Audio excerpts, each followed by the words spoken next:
की जादुई शक्ति। कौशल्या ने एक रात सपना देखा। कौशल्या राजपूत, तुमने किए हैं जीवन में अच्छे अच्छे कर्म, इसलिए अब से जब तुम चाहो गायब हो सकती हो, जिसके लिए तुमको सिर्फ चुटकी बजानी होगी और चुटकी बजाते ही तुम गायब। बस एक बात का ध्यान रखना, जहां तुमने कोई गलत काम किया तुमसे ये शक्ति वापस ले ली जाएगी। कौशल्या की नींद टूट जाती है। ये कैसा सपना था? गायब हो जाऊंगी मतलब? हे भगवान, कंबल ओढ़ के सो जाती हूँ, सपना कंबल के अंदर नहीं घुस पाएगा। कौशल्या डर के मारे कंबल ओढ़ के सो जाती है। सुबह कौशल्या मंदिर जाने लगती है। अरे बहू, जल्दी चल, भिखारियों को खाना भी तो खिलाना है। हाँ माँ जी, अभी आई।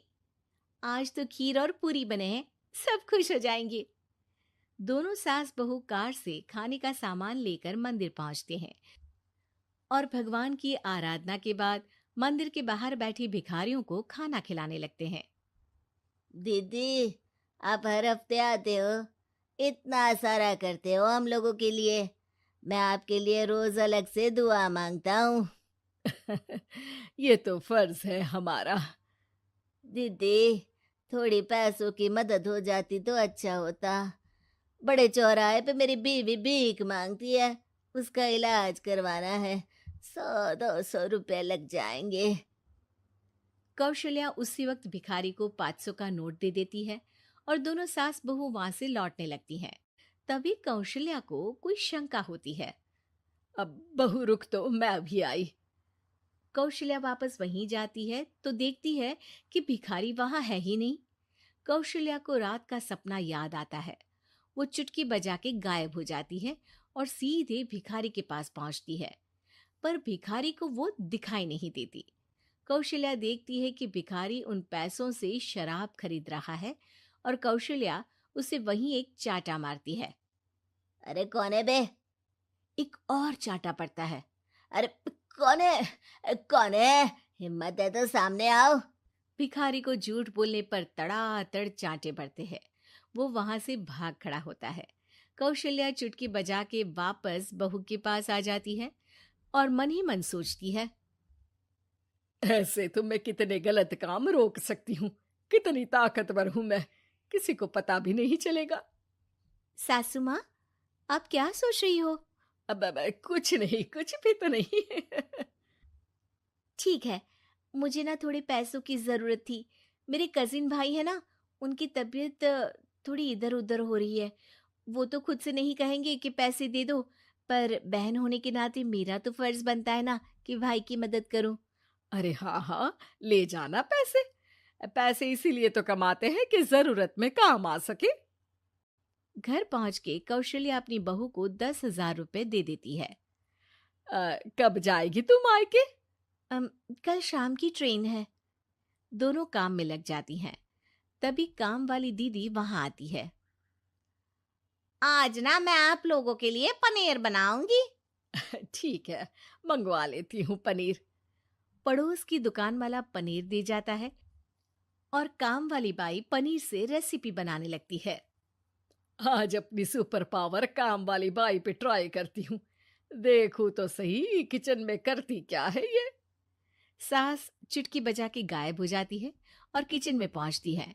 बाई को खबर भी नहीं है कि कौशल्या भी किचन में ही है। आज तो मैं भी पनीर की सब्जी बनाऊंगी रात को अपने घर, और थोड़ा सा घी भी रख लेती हूँ। वैसे भी कौशल्या बुढ़िया खा खा के मोटी हो गई है। कौशल्या बाई की चोरी पकड़ लेती है और गुस्से में बाई की चोटी ऊपर उठा देती है। बाई को समझ भी नहीं आता कि उसकी चोटी खड़ी कैसे हो गई। वो डर के मारे चीख पड़ती है। बहू भागते हुए किचन में आती है। अरे क्या हुआ? ये तुम्हारी चोटी खड़ी कैसे है? करंट लग गया है क्या? पता नहीं, शायद किचन में ना भूत है।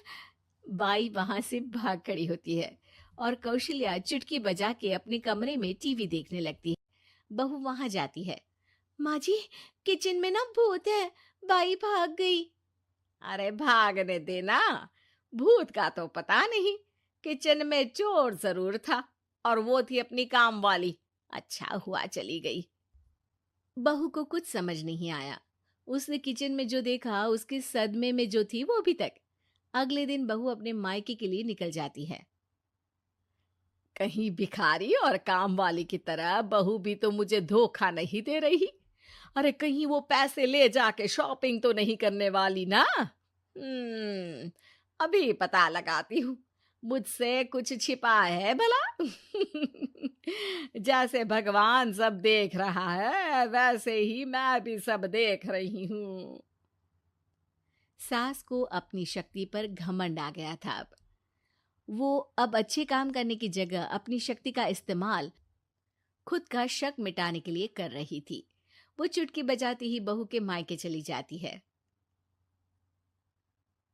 भैया, आपने बताया क्यों नहीं कि इतनी तबीयत खराब है?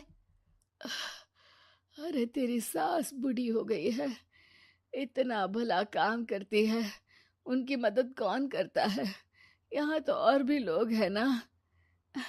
भैया, मेरे पास कुछ पैसे हैं। आप दूसरे डॉक्टर को दिखा दीजिए ना। अरे मुझे लगता है कि मेरा टाइम आ गया है, मुझे जाना होगा। कमरे में भाई की आत्मा को लेने यमदूत आ चुके थे। कौशल्या भले ही किसी को नहीं दिख रही थी, पर यमदूत ने उसे देख लिया। यही आत्मा है शायद, परछाई दिख रही है, पहले ही तैयार खड़ी है। अरे आप कौन हो? यमराज का नाम सुना है? हैं? आप यमराज हो क्या? नहीं, हम उनके यहाँ जॉब करते हैं, आत्मा उठा के ले जाते हैं डिलीवरी वाले। चलो अब तुम्हारा टाइम पूरा हो गया। अरे आप शायद ना वो बिस्तर पर पड़े आदमी की आत्मा को लेने आए हो। मैं तो बस यहाँ देखने आई थी कि मेरी बहू कहीं मुझसे पैसे लेकर शॉपिंग करने तो नहीं चली गई ना। मतलब तुम्हारे पास शक्ति है गायब होने वाली? हाँ।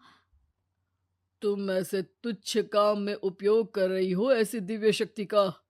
अब तो तुमको ही लेके जाऊंगा। अरे नहीं नहीं, कल मुझे किटी पार्टी में भी तो जाना है। अब नरक में ही करना किटी पार्टी। नहीं नहीं नहीं। 3 बार नहीं क्यों बोल रही हो? टीवी सीरियल चल रहा है क्या एकता कपूर का? अरे प्लीज मुझे जाने दो। आप तो उस बीमार आदमी की आत्मा को लेने आए थे ना। गलत डिलीवरी करोगे तो यमराज डांटेगा ना। बात तो सही कर रही हो, पर हमको उस पे दया आ गई। अभी उसकी उम्र ही क्या है, पर कुछ तो लेके जाना पड़ेगा ना। एक काम करो, अपनी शक्ति दे दो, गायब होने वाली। हैं? अरे क्यों? तुम पृथ्वीलोक का भ्रष्टाचार रोक सकती थी, चोरी रोक सकती थी, अरे कोरोना रोक सकती थी, पर तुमने अपनी बहू की जासूसी करना शुरू कर दिया। अरे लेकिन किंतु परंतु। यमदूत सास की शक्ति लेके वापस चले जाते हैं। कौशल्या की परछाई हवा से नीचे गिरती है और जमीन पे आते आते कौशल्या का शरीर सामने आ जाता है। अरे लग गई, कितने ऊपर से फेंका। माँ जी, आप यहाँ ऊपर से कैसे गिरी? अरे समधन जी, आप अचानक कमरे में। सब घबरा जाते हैं। सास बहू को सारी बात बता देती है। ये लो आपके 10,000 रुपये। आपको मुझ पे इतना भी भरोसा नहीं है? अरे बहन, मुझे दर्द नहीं हो रहा है, अब अचानक से सब अच्छा होने लगा है। अरे तो फिर बिस्तर से उठ जाओ और मुझे लेटने दो। गिरी हूं ऊपर से तो पूरा बदन दुख रहा है। भाई को तो यमदूत ठीक करके जाते हैं, पर कौशल्या देवी दर्द के मारे बिस्तर पर आ जाती हैं।